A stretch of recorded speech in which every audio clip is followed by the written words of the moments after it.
Hi, and welcome to DaHungryHubs On the Road, Episode 1. This is a new series devoted to slow travel and what it means to focus on traveling as opposed to being a tourist. Apparently, slow travel is a thing, and I'm going to dig more into that idea and that topic as this series goes along.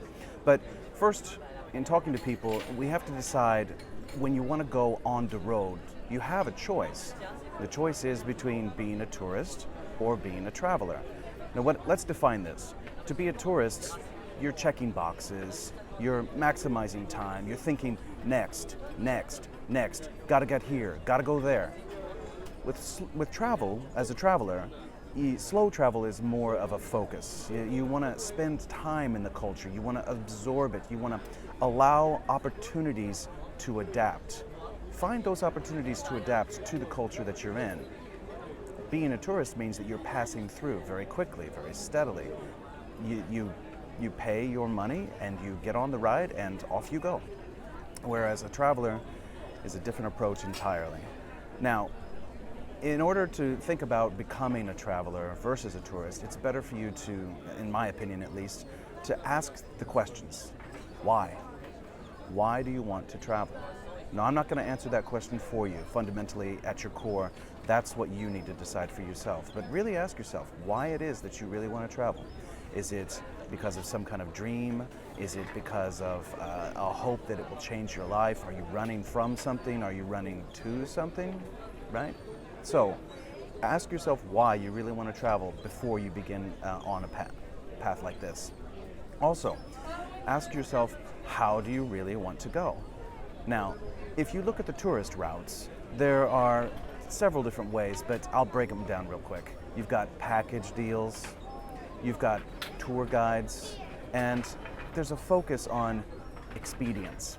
You want it to be smooth, you want it to be steady, you want to maximize and get as much as you possibly can for the time that you have on the road. Whereas a traveler route, you dive deeper into the culture, you allow chances to arise. Also, there's a focus on observation and becoming informed about the culture, not only through museum visits or whatever, but also digging in through whatever apps there may be available to talk with locals and experience life from that perspective.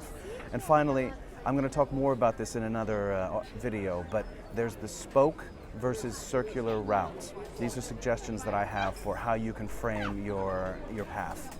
It works for me. I've found it works extraordinarily well in the last window of time in my life. Now, finally, I want to make a special note. If you decide that you're interested in moving along and becoming a traveler and focusing on the traveler path, be prepared to suffer. There are cramped spaces, there are miscommunications, there are mistakes, there are things that happen on the traveler's path that may not necessarily happen on the tourist path. And if they happen on the tourist path, then you can absolutely complain about the service that was provided to you from your tourist service. But ultimately, if you decide that you're going to move down the traveler's path, you feel a deep sense of accomplishment in having stepped out of your regular boundaries, pushed yourself to a new extreme, and discovered something about yourself along the way. We're going to talk more about this as time goes by, but I hope you guys enjoyed just a quick dip into the world of travel, slow travel, and we'll see more in the next adventure.